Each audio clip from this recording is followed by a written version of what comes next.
still very sad there with regards to the death of the Deputy Governor of Bayelsa State. But beyond that, Rufai, we started off talking about the reports from the 68th Ordinary Session of the Authority of Heads of State and Government of ECOWAS. We also looked at the updates in Benin Republic, the Education Ministry's directive on moving students to SS3. We also looked at the defection of the Taraba State Governor. There was already news in November, but based on the Kebbi State abductions, he had postponed his ceremony. And of course, amongst other news this morning, your take on the stories. Okay, so a couple of things. Number one, let's start from ECOWAS. Yes, it's good to have all the sound bites, because as far as I'm concerned, it is just sound bites when you talk about the problems on the African continent, especially in West Africa. You talk about the coup, you talk about upholding democratic values. It's just sound bites when you do not have mechanisms to keep leaders in check, or when you do not say things when the leaders are going astray. I mean, look at Guinea and Alpha Conde. We knew how Guinea was slipping into a slippery slope with Alpha Conde. I don't support the coup, but see what transpired. Look at Talon. Anyway, some people have said that Talon will now use this to purge the same enemies he had always purged before. The likes of Boniyayi. I'm sure probably that's why he went after Shabi Boniyayi's son. Because after the coup, Boniyayi did, stand in solidarity with him.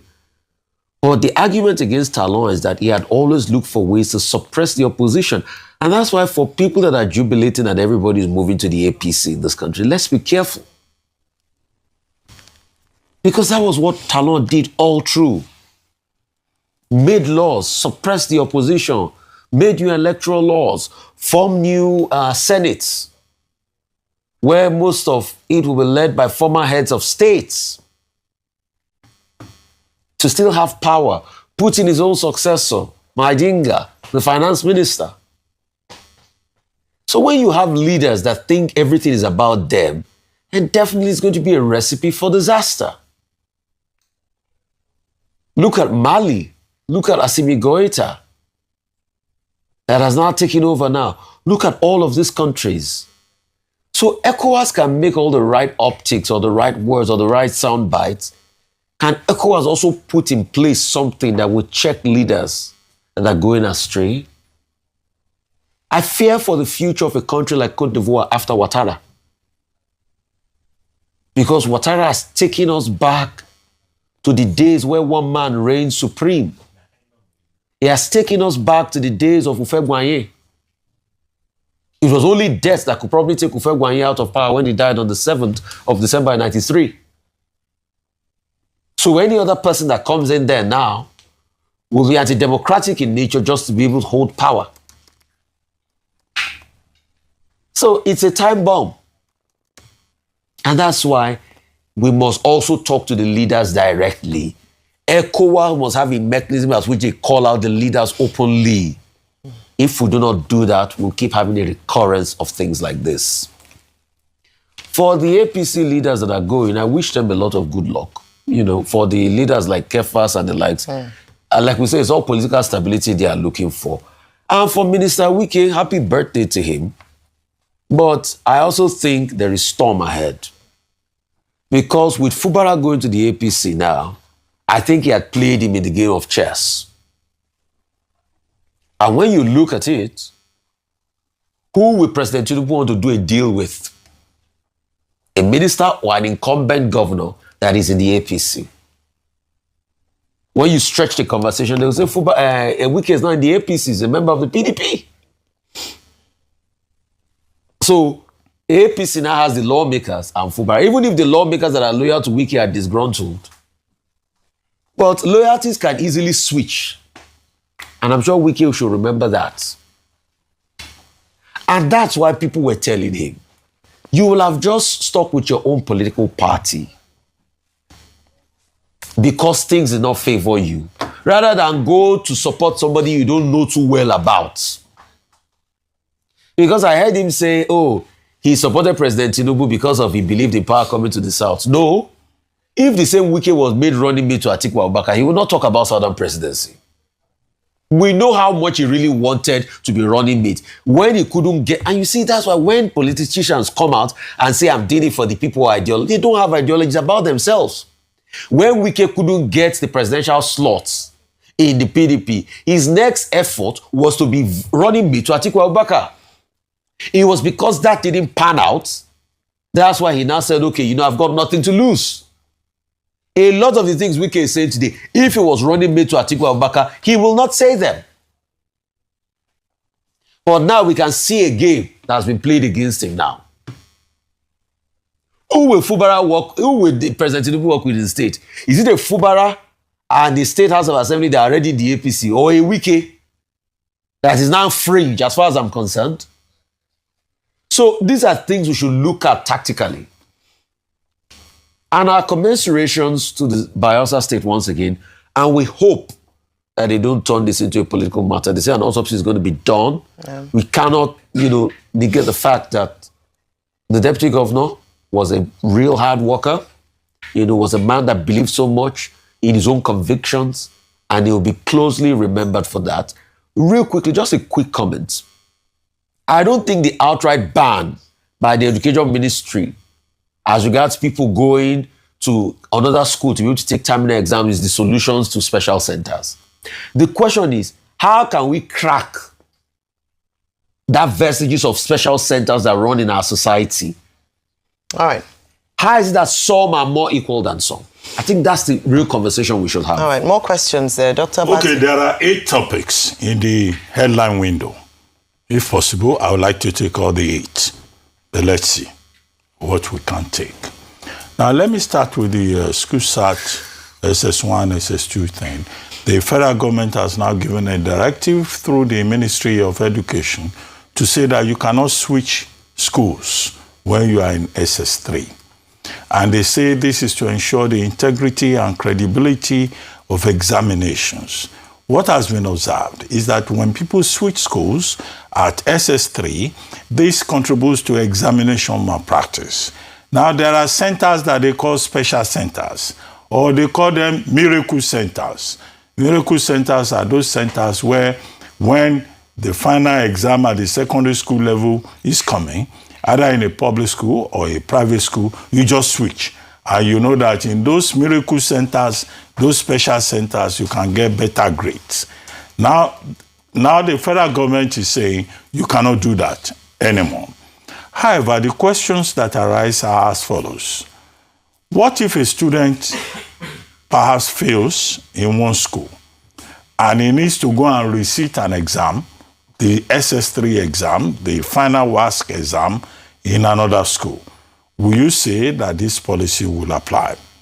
Now, 2, what if the parents of the particular student in question get transferred to another state of the federation and there is need for a change of school at SS3 and that student still needs to write the exam, either privately or within the public scheme? So I don't think that enough thought has been given to this to make exceptions and to say, well, perhaps this category of students can switch schools at SS3. And then, of course, there's a third category, students who fail the SS3 exam and they need to retake.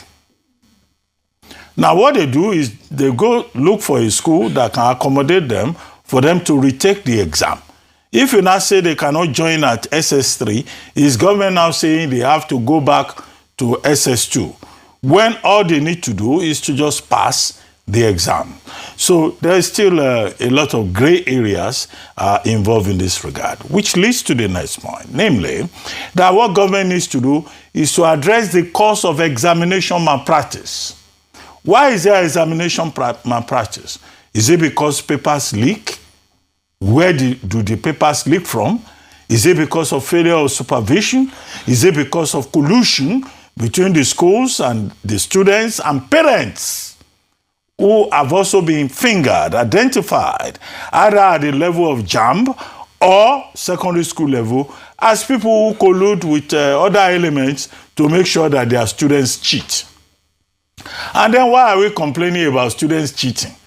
Why are we complaining about students moving from school to school? After all, our politicians are always going from one political party to the other. So if a politician can go from APC to ADC or go from PDP to ADC, so why can't the students themselves go from one secondary school to the other where they think that they will achieve the objective of passing the SS3 exam? So the children and their parents are simply following the kind of failure of leadership that we have seen in Nigeria. That's the other point in that regard. Now, ECOWAS says it's going to set up a 1,650,000 standby ECOWAS force on a sustainable basis. Fine. They did it in Liberia. They did it in Sierra Leone, what was called ECOMOG. Now, what ECOWAS at its 68th ordinary session was talking about yesterday, who is going to fund it? Funding is always a problem. Who is going to carry the burden? It's Nigeria that carries the burden. Because Nigeria says in our foreign policy roadmap that Africa is the #1 priority of Nigeria. We have been doing Father Christmas foreign policy process. So is Nigeria going to still be the country that will carry other countries on their backs? So this sustainability that the ECOWAS summit of heads of authority of states that they were talking about yesterday, every state must be ready to contribute. It is not a burden that Nigeria should carry, as has been in the case in the past. And then at the end of the day, when Nigeria carries the burden, all these states, they don't show appreciation. The first people they attack, either in Ghana or in Guinea or in Guinea-Bissau, are Nigerians. So that is the issue there. Now, you talked about Chabiyayi in Republic of Benin. Now, the truth of the matter is that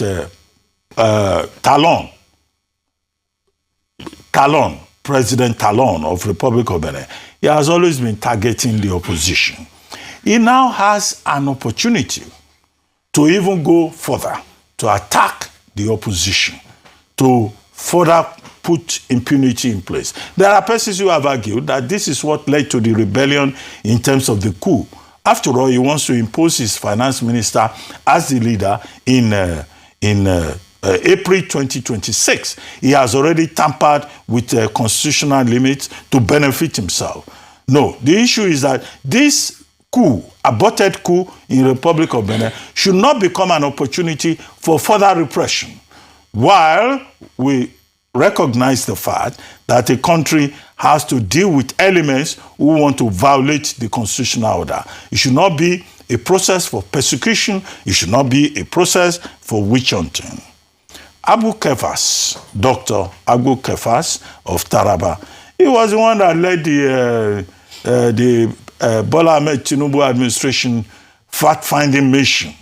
I think, was it to Republic of Benin or Cameroon most recently? So he has been romancing the APC. And so now he says he's going to join the APC and that the announcement will be made and that the reason it was suspended is because of the abduction of children and all that. Look, the big issue is the progression of Nigeria towards a one-party state. After Governor Abu Kefas of Taraba, maybe other governors will join.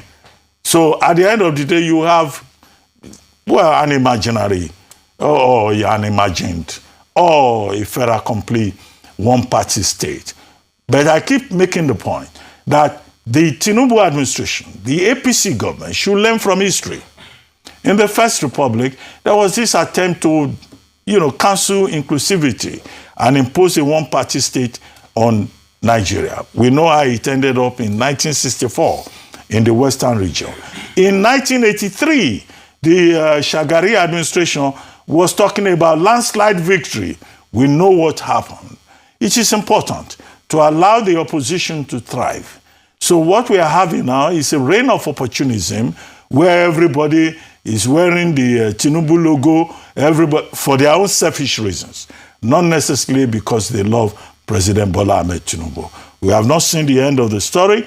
It's Taraba today, Maybe it will be another state next tomorrow. Now, Doye Diri and Dr. Erujako, I've said it on this table that I saw Dr. Erujako when I went to moderate discussions marking 10 years of the death of Governor Alami Esia. He was healthy, he looked very well, and all of that. He was, all over the place supporting his boss. But there's this thing called sudden death syndrome. His death came suddenly, and I think that a lesson here, because of these repeated cases of sudden death that we have, is that everyone should take care of his health. Whether you are over 60, or you are 60, or you are over 40, is very important. But Governor Doye Diri has a strong point by saying this should not be politicized. And I guess what he was alluding to was the fact that the deputy governor, now of blessed memory, refused to join the APC. He being an acolyte of countryman Seriake Dixon, whom he had served for 8 years as Commissioner for Works and Infrastructure, and in which capacity, despite being a lawyer, that he distinguished himself. So there's a lot of speculation, in the country, in Bayelsa State, and Governor Doye Diri is saying, no, don't speculate. This has nothing to do with politics. Don't politicize death. He may have died, and we are all grieving because he was a very resourceful, talented, well-educated deputy governor. And I think that point made by Governor Diri should be taken to heart as the main issue. As for Wike saying he has devoted his life to President Tinubu, that's his choice. If he likes, he can even change his name and become Inyesum Tinubu, so you cannot question him. He has the right to change his name. So whatever he decides is his business. Okay, but we would like to congratulate him on his 58th birthday. He's 58, may he see 60, may he live to be 120, which is times 2 of 60. But if he says he's a Tinubu man, well, that's his choice. He can even change his name. The Constitution allows it. All right. Yeah, it's his choice.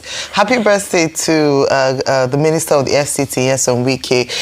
A few things around his choice, around, based on character, integrity, which some people might argue with. But he can, in his own personal capacity, decide to support whomever he wants to, even though that support has had quite vast political ramifications and might very well cost him his political standing, especially with the fact that now his godson, or I don't know if I should call him ex-godson or current godson, the governor of River State has now chosen independently to align with the APC.